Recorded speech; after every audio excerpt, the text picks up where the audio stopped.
Does God exist? Is religion a force for good or evil? Can religion and science go hand in hand? To find some answers, I've come to Oxford, home to the oldest university in the English-speaking world and the place where I studied as an undergraduate. One of the jewels in the city's crown is the Oxford Union, the debating chamber that's witnessed such legendary orators as Winston Churchill, Benazir Bhutto and, of course, Kermit the Frog. I've come back to the Union today to sit down with the world's most famous atheist, Professor Richard Dawkins, to put faith on trial and to ask, is religion evil?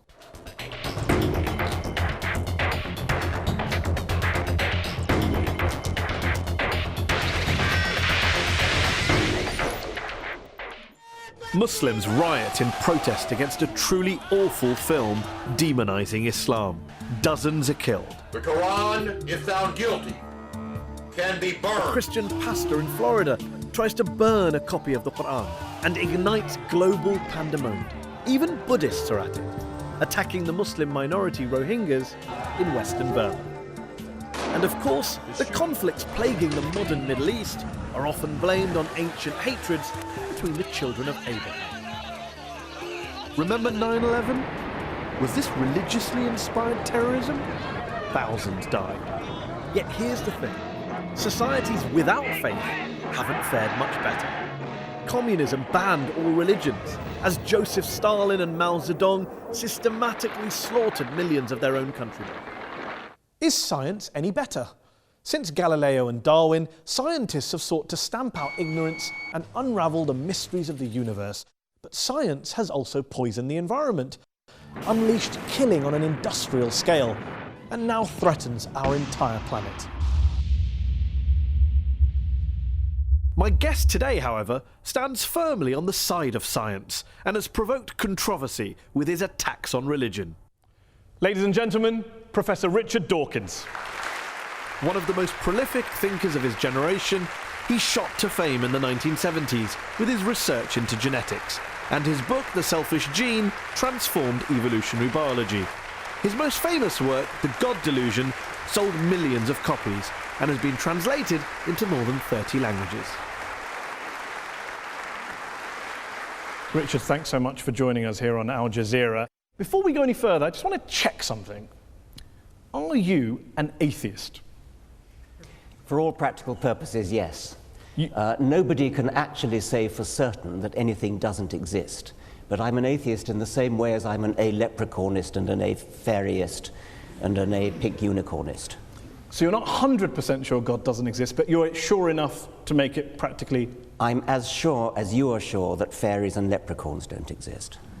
And do you see an equivalence between the idea of God and the idea of a fairy and a leprechaun? The evidence for both is equally poor. You say in The God Delusion, one of my favourite sentences that jumps out of the page, that the God of the Old Testament is a petty, unjust, unforgiving control freak, a vindictive, bloodthirsty ethnic cleanser, a misogynistic, homophobic, racist, infanticidal, genocidal, filicidal, pestilential, megalomaniacal, sadomasochistic, capricious, malevolent bully. As a piece of rhetoric, superb. But do you really believe that? Congratulations on getting megalomaniacal right, by the way. Most people fumble on that. Yes, if you've actually read the Old Testament, I think you would have to agree. It's hideous. It's an the God of the Old Testament who is a monster. But also the God of the Quran, the New Testament, the Hindu scripture? Well, the God of the Quran, I don't know so much about. The God of the New Testament is widely advertised as being a bit more gentle. And certainly, on the whole, he is. There are things about the New Testament that I find, in a way, almost more objectionable than the Old Testament. But the sheer horror of the character, I said he was the most unpleasant character in all fiction, because I regard it as fiction, of course. And yes, he is. I mean, he's jealous, he's vindictive, he's callous, he's cruel. And yet this is a God that is worshipped by, loved by, adored by, followed by millions, billions of people. I hope not. I hope that the God that is adored by millions of people is a grown-up kind of God who is no longer... I hope that most people the kind of people I would like to know who worship and admire him regard those stories as not literally true. Now, there are some who do regard them as literally true, and I suspect they either haven't read the Old Testament or they're not the kind of people I would wish to know, because you do not want to worship a character like that. By all means, worship some kind of great spirit of the universe, some kind of creative intelligence who created the universe, but don't worship this vile, vindictive monster of the Old Testament. Why throw around these sweeping statements about religion? Not the God of the Old Testament, but religion itself being evil. I mean, do you believe religion is evil? No. But you say plenty of times in this book that religion is evil. You said in a speech famously that I think a case can be made that faith is one of the world's great evils, comparable to the smallpox virus, but harder to eradicate. I do think that, yes. Because what I'm talking about there is faith, where faith means belief in something without evidence. Because if you believe something without evidence, then that justifies anything. You're no longer vulnerable to somebody coming back at you and saying, hang on a minute, let me argue the case. If you believe it without evidence, which is what faith is, then you don't argue the case. You say, no, I'm not arguing that case. This is my faith. It's mine. It's private. I don't dissent from it. I don't retreat from it. You're just going to have to accept it. Now, that is evil. And yet you spend so much of your time debating people of faith. So clearly people of faith are interested in having discussions. They're not just all blind believers, insisting on their way of... Well, nobody said anything about all of them. I mean, the vast majority of religious people are perfectly good, nice people, as you are. There's no suggestion I've ever made that all religious people are evil. Of course not. There is a logical progression that goes from believing in faith, having faith that your God tells you to do something, and doing terrible deeds, like suicide bombing, like flying planes into skyscrapers. The vast majority of people of faith don't do such terrible things. But those people who do terrible things do it believing that they are righteous and good, and they think that they're doing the will of their God. So they're not evil people, they're actually good people by their own lights. They believe they're doing good things, and that's why religion is evil, because it can make you do evil things believing that they are good. Do you really believe that people who go out and carry out suicide bombings, it is faith? Religion is to blame, not geopolitics, not the world, not their lives, not what's going on around us. It's religion, plain and simple. Not always. It's not in the case of the Tamil Tigers, for example. But I think in a great majority of cases it is, and I think it certainly makes it a hell of a lot easier. The evidence is plain that in many Islamic suicide bombers, you talk to them, those who fail, you talk to them afterwards, they've got paradise on the brain. They're desperate to go to a martyr's heaven. And that's what they think about. Professor Robert Pape of the University of Chicago studied every known case of suicide terrorism, 315 cases. And he came to the conclusion that there's, quote, little connection between suicide terrorism and Islamic fundamentalism or any of the world's religions. The taproot of suicide terrorism, he says, is nationalism. It's about land, it's about power, it's about politics. It's not about faith. Faith is just a cover. What do you know that he doesn't know? Well, I've seen other evidence. There are different people say different things. I've seen plenty of testimonies of suicide bombers who have said precisely that they do it because they want a martyr's paradise. Do you include the 7/7 bombers in that case as well? Yes, I believe so. Have you watched their suicide videos? I'm not sure that I have, no. They talk about Afghanistan, they talk about Iraq, they talk about crusades, they talk about war between the West and the Muslim world, they talk about invading armies. I mean, there's a lot of real world stuff in there. I'm not saying, of course not, that faith doesn't play a role, but I'm just interested in this idea that you think faith is the issue. You said in a very famous column you wrote 4 days after 9/11 that this came from religion. There are enormously good reasons for people to take political action, and this we see in Northern Ireland, we see it in Afghanistan, we see it in Sri Lanka, where the Tamil Tigers operated. So yes, there are political reasons, but the promise of a martyr's heaven, which is, you cannot deny that this is part of Islamic doctrine. Martyrs go straight to paradise. Yes, but not terrorists, not murderers, not criminals. Well, they believe that because they're told it by their imams. But then what about the majority of the world's Muslim clerics and ulama who came out and condemned 9/11 straight Well, I'm afterwards? delighted they did, but they were pretty quiet about it. What about the argument that says human beings are prone to violence, they're prone to carrying out crimes against their fellow man? You can blame religion, you can blame politics, you can blame economics, lots of factors, lots of excuses. What I don't get is, why do you only focus on religion? For fairness, why don't you also isolate the other factors? There are lots of other factors, and I'm quite happy to say that, yes. There are lots of, I mean, if you look at the wars of history, some of them have been about religion, plenty of them have not been about religion. I never said religion is the sole cause of wars and violence. You may not have said that, but you would accept that the new atheists, people like Sam Harris, the late Christopher Hitchens, have blamed a lot of history's wars on God and religion, and you make a similar suggestion in The God Delusion. Yeah, I would blame a lot of history's wars, but the most terrible wars in history, the two major wars of the 20th century, are nothing to do with religion.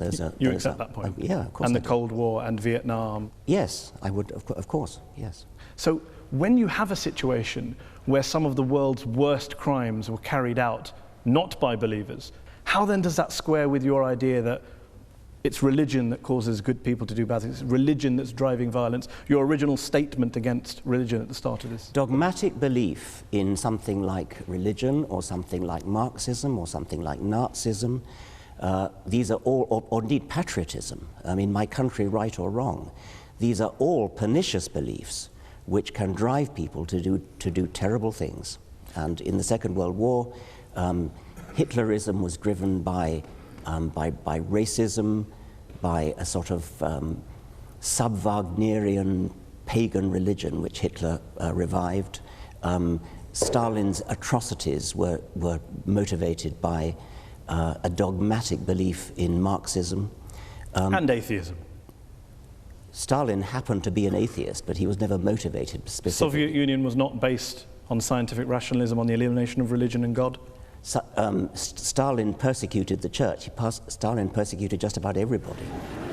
Are you saying that the Soviet Union, the leaders of the Soviet Union, were not driven by a hatred of religion and a belief that science and human progress and materialism was the way forward?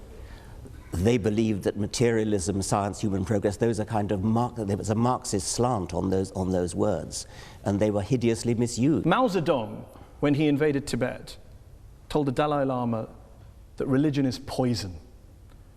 The subtext to the late Christopher Hitchens' book was religion poisons everything.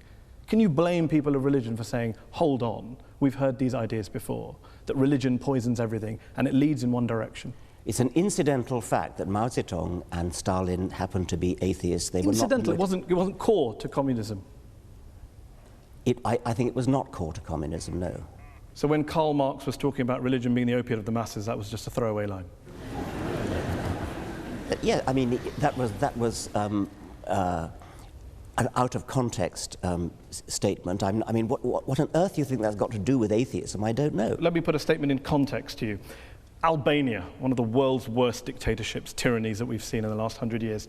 Article 37 of Albania's communist constitution declared, quote, "The state recognizes no religion and supports atheistic propaganda in order to implant a scientific, materialistic world outlook in people." What do you think you're saying? I mean, that's an appalling thing to say. Of course it is.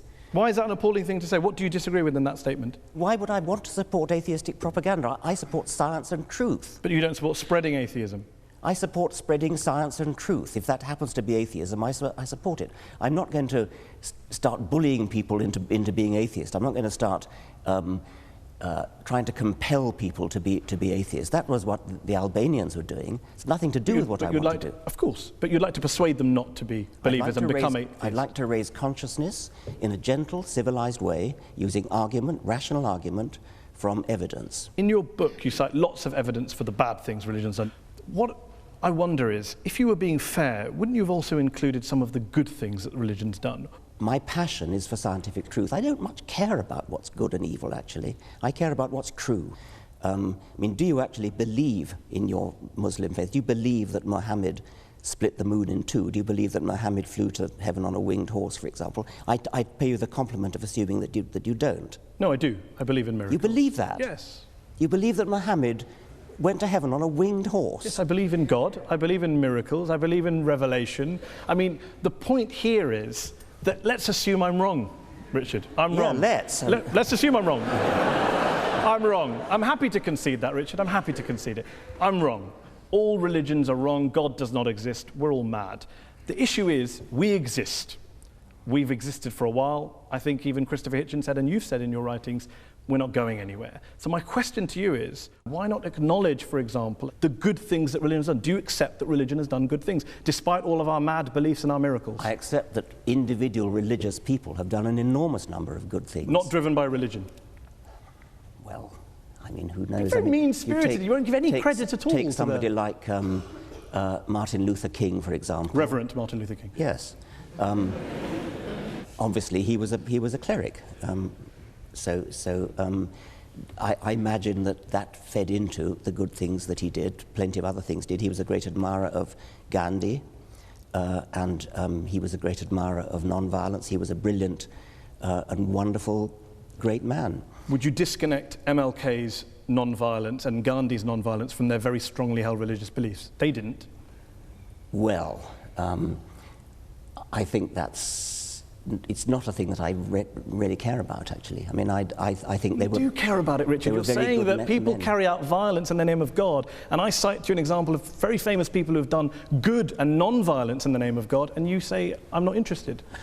If God doesn't exist, then doing something good in his name it's great that something good gets done, but there's no evidence at all that believing in God makes you more likely to do good things. I can't see any noble, logical connection between being religious and doing good things. Let's concede that God does not exist.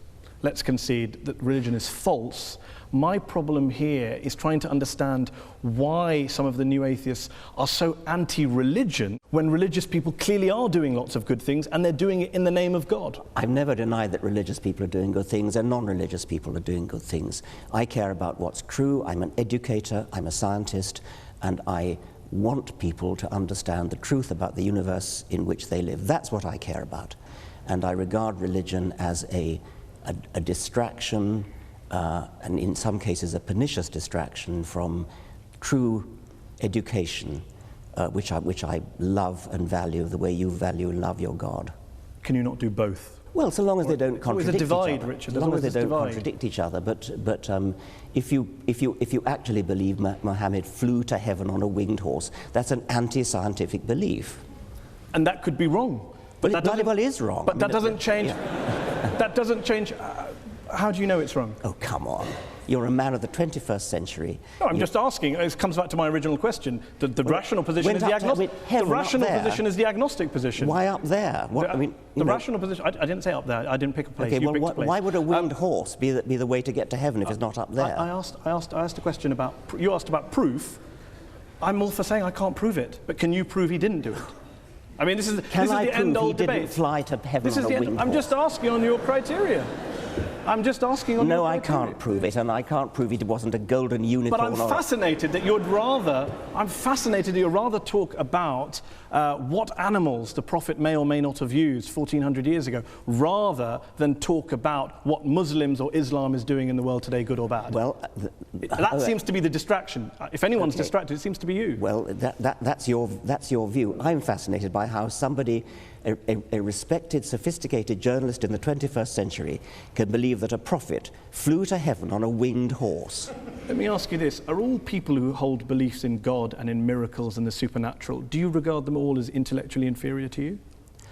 I regard those beliefs as intellectual nonsense.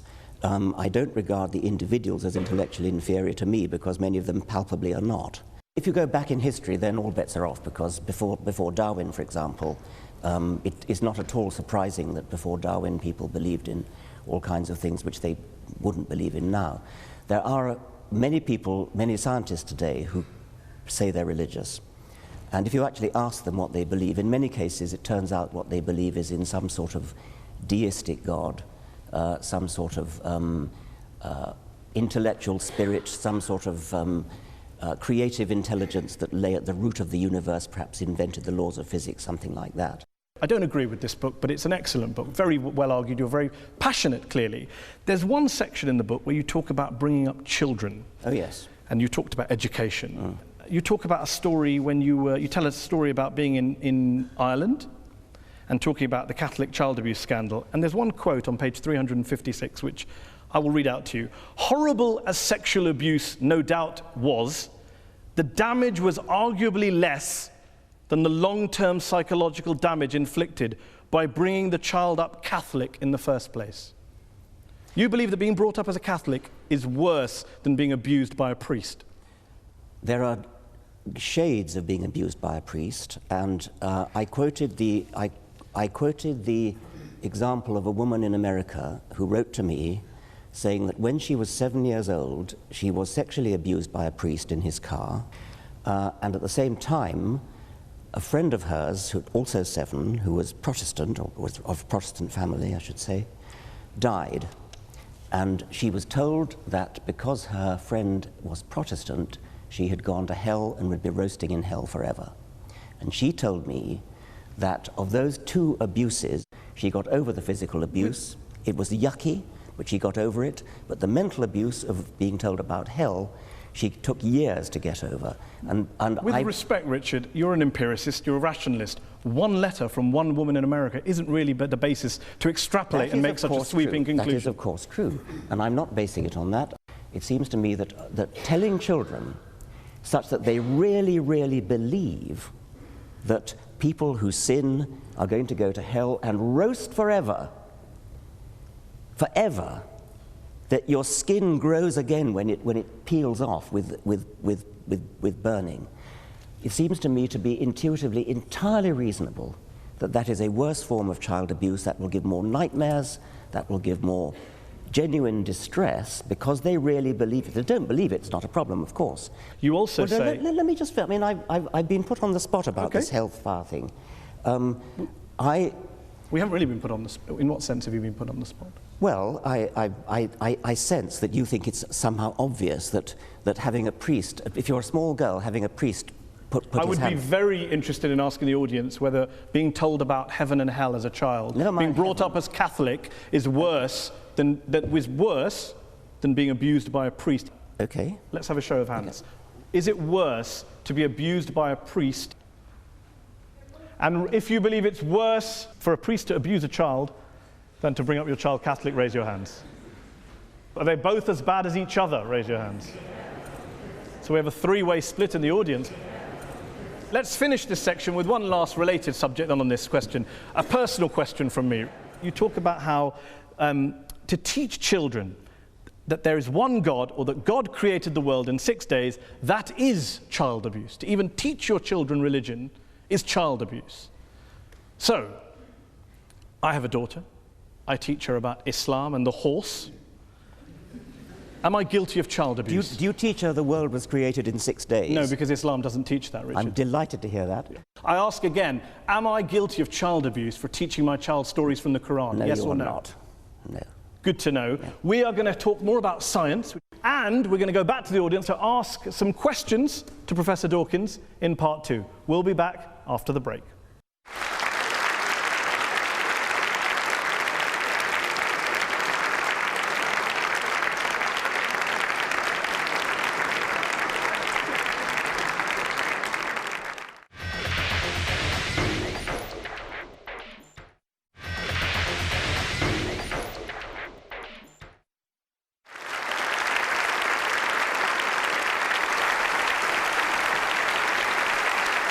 Welcome back. We're talking about religion and its impact on the world. Good, bad, evil. We're joined here by our guest, evolutionary biologist, Professor Richard Dawkins. Richard, science is your great passion, and you're a great believer in science. You're an evangelist for science, a promoter and defender of science. But what would you say to those people who say there are some quite important questions, genuine questions, that science cannot answer? Why are we here? What's the meaning of life? Where does morality come from? And that if religion wants to have a crack at answering those, what's science's objection? I'm not sure I'd accept that science can't answer those particular questions. I think there are other questions science probably shouldn't try to answer, like what is right and what is wrong. Those are questions that are not the immediate concern of science. But what's the meaning of life? Why is there anything? How did it all start? Those seem to me to be scientific questions, or potentially scientific questions. If there are some questions of that sort that science can never answer, then we should at least keep trying to answer them. And if science can't answer them, religion having a crack at answering them, if there's no reason to think that religion has any basis for an answer, then why would religion have a crack? Why would you bother to listen to religion having a crack at answering them? I mean, one thing I would say is there may be questions that science can't answer, like the origin of everything. But if science can't answer them, then religion certainly can't, and nothing else can either. Why? Why is it? It's either science or nothing. Well, yes, because science is the method of getting at what's true. I mean, if you take something like how did the universe begin, which is a very baffling, deep question. How did life begin? Another baffling, deep question. Both those questions are unanswered. The best methods we have of approaching those are the methods of science, because these are the methods that look at evidence, that evaluate evidence in all sorts of sophisticated ways. What has religion got to do with that, other than just looking at the writings of somebody who wrote a few centuries ago? I mean, why would you bother to read those writings? So the great philosophers and theologians in history who have grappled with these big questions and thought about spiritual issues, moral issues, the transcendent, they're all wasting their time? Yes, they're wasting their time. What about, why does my life have meaning? What's its worth? Well, where does my dignity come from? Your meaning and your dignity are up to you, and mine are up to me, and these are not questions that science would attempt to answer. Each person finds their own meaning in their own life. And good luck to them. And what's wrong with religion offering moral certainties if, as you say, science can't answer moral questions? Science can't offer moral certainty, but I don't see that religion can either. You don't think that the religious values we have today, the moral codes we live by today, were originally derived from Judeo-Christian values, Islamic values, Hindu values? Not really, no. I mean, things like the Golden Rule, things like treat others as you would wish to be treated yourself. These are ancient values which crop up all over the world. They've been adopted by many religions. You can find justifications for them in moral philosophy. You can find justifications for them in evolutionary biology, which is my own subject. I don't seriously think you're going to base your morality on religion, because if you do, then you've got to say, well, do I base it on Scripture? I hope you don't base it on Scripture, because if you do, then you're going to have some pretty horrible values unless you deliberately cut out those parts of Scripture which are unacceptable to modern morality. Do you believe science is omnipotent, that it can answer all questions?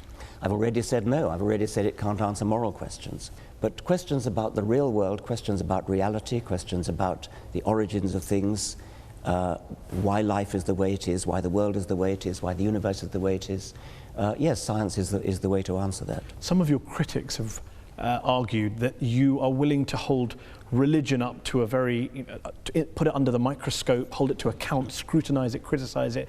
You don't do the same to science or scientists or some of the bad things that have come out of science.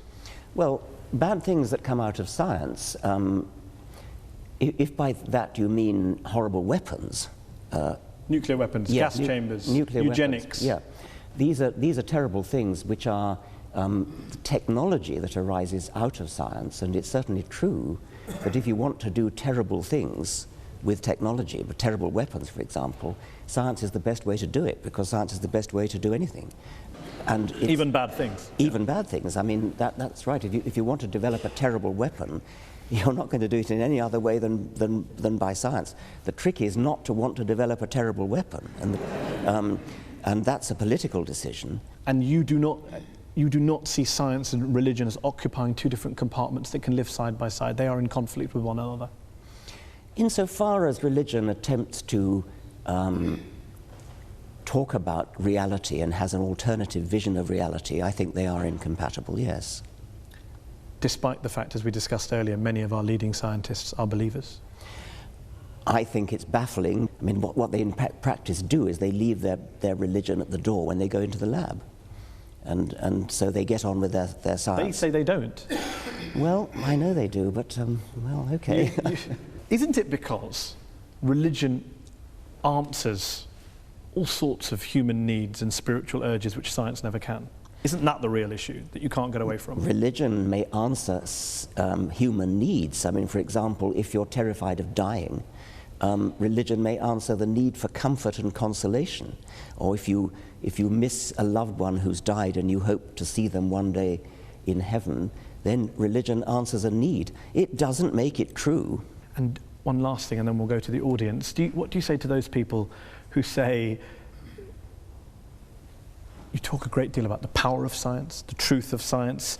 You have people like Sam Harris who say morality can be determined by science. You have quite charismatic, forceful people going around the world proselytizing on behalf of science, that science is actually the new religion that you guys are pitching.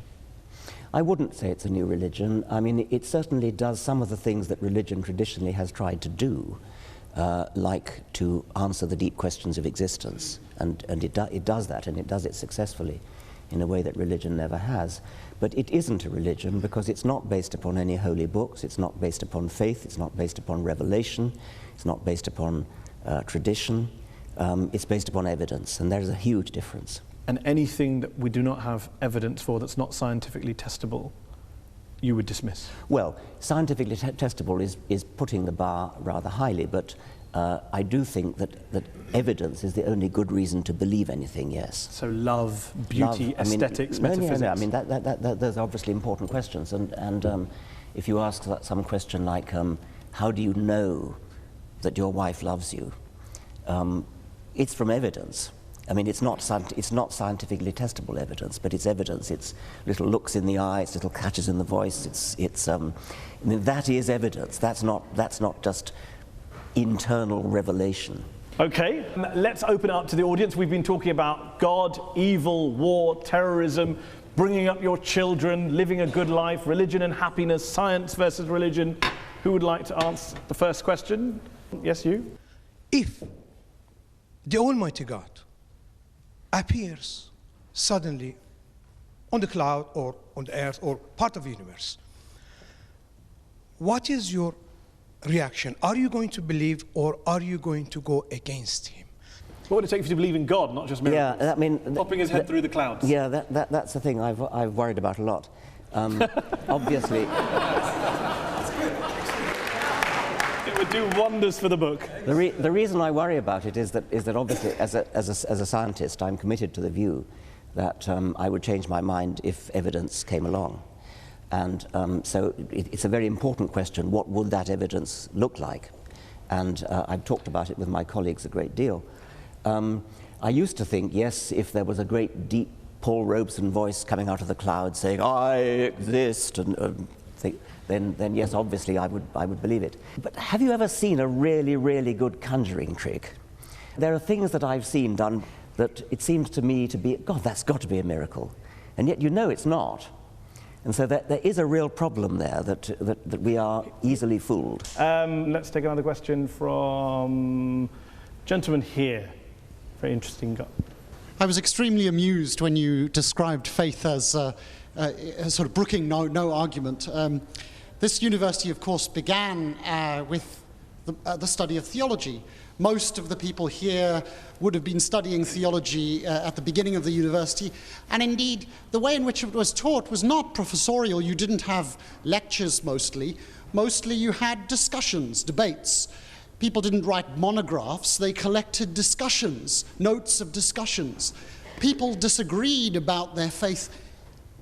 Absolutely, I mean, everybody had a different opinion and everybody expressed it and everybody was heard. What's the question? The idea that, so the question is, do you really think that your view of faith brooking no argument measures up to really any experience of how people think about their faith? You talked about the evidence that your wife loves you. I think for most religious people, the evidence that there's a God is rather like that.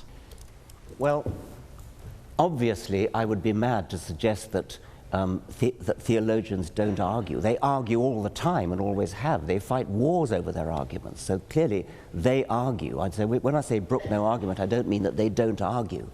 When you say that theologians have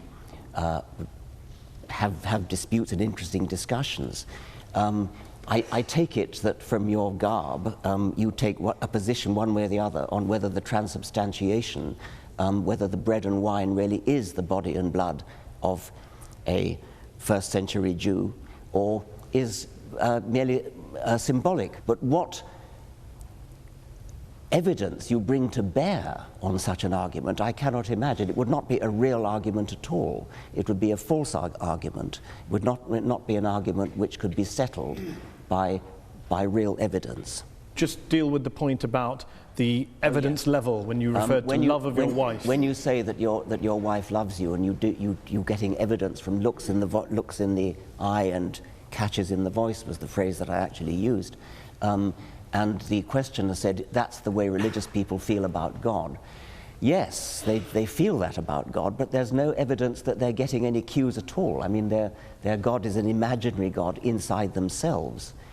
They feel that they're getting little looks from the eyes of God and sounds from the voice of God, but why should we believe them since we can't see or hear any evidence to that effect? Let's take another question. Gentleman here in the second row. With regards to religion, you've given an example where the Islamic faith and the Muslims basically, they wrap themselves up in bombs because that's what they believe is an Islamic faith. But I disagree with you, because there are more than 1 billion Muslims living in the world today who actually believe in the Quran and the scripture, which you said if everybody started believing in the scripture, then that would be horrible. But I disagree with you, because more than 1 billion Muslims believe that if you kill one innocent person, it's as you've killed the entire humanity. So today humanity is about 7 billion people. So more than 1 billion Muslims do not strap themselves up and actually go and commit suicides. The problem with many scriptures, and I think the Quran is no exception, is that you can find a verse that says so-and-so, and you find another verse that says the opposite, and so you have to pick and choose. I mean, is it not the case, for example... You always choose the bad ones. Well, no, I mean, I'm suggesting that you shouldn't be in a position of having to choose.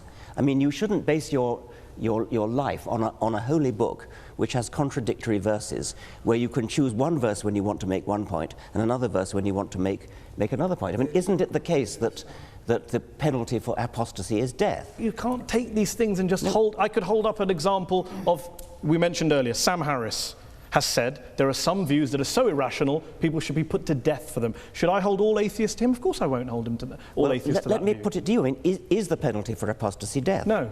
Good, I'm delighted to hear that. Why didn't... And the Quran doesn't say it is. Well, then... Some Islamic scholars do. Okay. But that's debate and discussion. There's arguments going on. Things take place over centuries. Okay. Well, let's have an atheist make a point and join the debate. Lady there's waving her hand.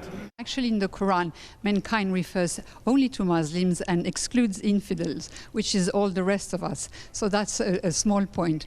But really, my question to Professor Dawkins is, how does he feel about the encroachment of all religions, extremists, evangelists, Christians, and a lot of Muslims into the politics and everyday life? And how does he feel about a religion trying to influence politics and public, How do you feel about religion influencing politics and public life? People should be free to speak their minds. I mean, I'm a great believer in free speech, and so members of parliament should speak their minds, and if their minds are influenced by their religion, then that's fine. What I would object to, I think, is the view that somehow religion has a privileged right to speak because it's religion. And I think you probably agree with that as well. If you stand up in Parliament and make an excellent speech in favour of something which religion has a view on, like abortion, say, if you make your points well and win the vote by making your points well, that's fine. But what you shouldn't be allowed to get away with is saying, because it's religion, therefore, this is what we should do. Lady there in the headscarf. As a social scientist, the model of the rational actor is somewhat discredited. We don't look at all actors at all times as acting rationally. In fact, we assume that they don't. But that was the prelude to my question. My question was really, would you accept that it's not so much religion that causes conflict, but sincere commitment to some belief that you think is morally important? And in that sense, do we get rid of morality? Well, I think I partly said that when I said that in the great wars of the 20th century, these were driven by non-religious motivations, but they were driven by my country, right or wrong kind of patriotism. That's a little bit different from morality we're talking about, but at least it's not religious. I was interested in what you said in your preamble when you said that, I take it you're a social scientist, and you're no doubt right to suggest that since social scientists are studying the human animal, you notice that people actually don't behave rationally. Well, unfortunately, that's true. But that doesn't mean we shouldn't behave rationally just because people don't. Let's take a question from an atheist or an agnostic. Gentleman there in the black jacket there, 3 rows down in the middle. I think when I read your book, which I thought also was excellent, it became very apparent to me that evolution, nature, has given the human species some very, very powerful survival instincts. We're aggressive. Men want to spread their genes. We want to gather as much resources together as we can to help our genes continue and survive. And as a result of that, there's been a lot of very, very dark episodes in our history. The Roman Empire, which was terribly oppressive, hedonistic, the Vikings who stole, raped, pillaged, the Persians, so on and so forth. Do you not think that it was actually the ideas of religion that took the human race, the human species, from beyond these base survival instincts and started to give them a new paradigm for thinking, which was not necessarily in the interests of the instincts that they have for survival? It's perfectly true that a sort of selfish gene view of life, which is what I've mostly written about, is a very unpleasant view of life. And if you followed the creed of the selfish gene literally and actually lived your life according to it, it would be a very unpleasant world in which to live. It would be a sort of Thatcherite work. I mean, I've often said that while I'm a passionate Darwinian when it comes to explaining the way life is, I'm a passionate anti-Darwinian when it comes to organizing our lives. Would the world be a better place if religion disappeared tomorrow? Yes. Despite all the good things we discussed that you recognise.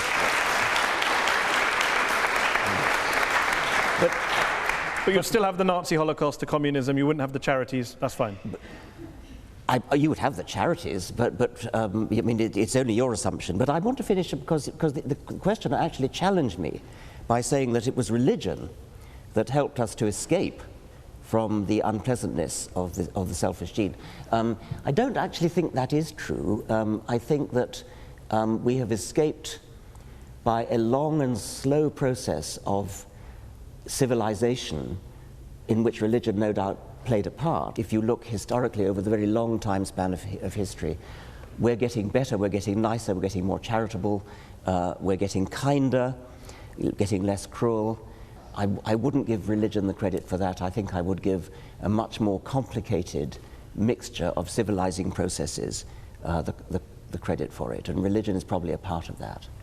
Okay, let's take one last question. Gentleman there in the blue jumper. We're going to have to make this the last question. Professor Dawkins, as an atheist, is it not the case that you either believe in the universe just popping into existence without a cause, which is worse than hocus pocus, or in this thing called the multiverse, which has as much independent empirical evidence as Hades controlling the underworld? Right. The phraseology you use is somewhat biased, somewhat slanted. The universe popping into existence out of nothing. The multiverse theory is used in this context to explain the fact that some physicists believe that the physical constants are too finely adjusted. It's as though it's a put-up job. It looks as though the physical constants are so finely adjusted that if you change any one of them, then the universe would collapse. And I started to say that. Yes. Now, the multiverse hypothesis is a kind of Darwinian way of solving that problem. It says there are billions and billions of universes, all of which have different settings of their fundamental constants. A tiny minority of those billions and billions of universes have their constants set in such a way as to give rise to a universe which lasts long enough to give rise to galaxies, stars, planets, chemistry, and hence the process of evolution. But do you understand, it does make me chuckle that you mock me for believing in a prophet that flies into a heaven, but you believe in lots and lots of universes that you can't show me, prove to me, test to me in a lab, as a basis of getting out of believing in a God and a prophet. I'm astonished that you should compare the two. I'm comparing the lack of evidence for the two. Well, you cannot use your own intuitive common sense in order to diss physics. I mean, if you could do that, we wouldn't need physicists. I mean, they are very sophisticated people. They do mathematics. But there are physicists like Paul Davies who have dissed the multiverse theory as being nonsense. Well, Paul Davies would rather take the view that there's something mysterious in the origin of the universe, and that's another perfectly respectable physicist's view. Steven Weinberg, the Nobel Prize-winning physicist. It's respectable if a physicist holds a view about mystery in the universe, but not if anyone else holds it. If we're talking about the origin of the universe, that is a problem in physics, yes. Let's end with a couple of quick questions. If, as Christopher Hitchens, the late Christopher Hitchens wrote, religion is ineradicable, and as you put it, harder to get rid of than smallpox, doesn't this basically mean that whatever motivations you have, no matter how passionately you're driven and love for the truth, you are essentially wasting your time?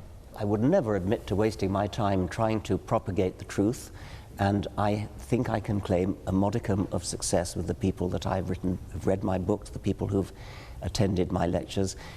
It's a doctrine of despair to say that we're stuck with religion for all eternity. The religions of ancient Greece and ancient Rome and the Vikings have all dead. Nobody believes in Jupiter or Thor anymore.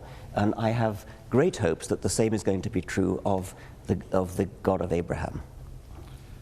And one last thing, there's a new book out from one of this country's well-known philosophers called Religion for Atheists, which makes the case that no matter how false religion is, no matter how imaginary God may be, there are some lessons, there are some institutions, there are some values that atheists could usefully borrow. I've heard that argument put. I've heard people say that humans do need some sort of rituals, and they need some sort of gathering places, meeting places.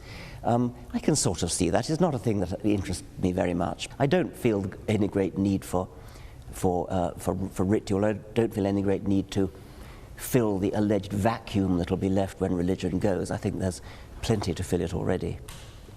It's been a fantastic discussion. It's a pleasure to have had you here on Al Jazeera. Thank you all to the audience here in the Oxford Union Chamber, and thanks to you all at home for watching. Goodbye, and dare I say, God bless.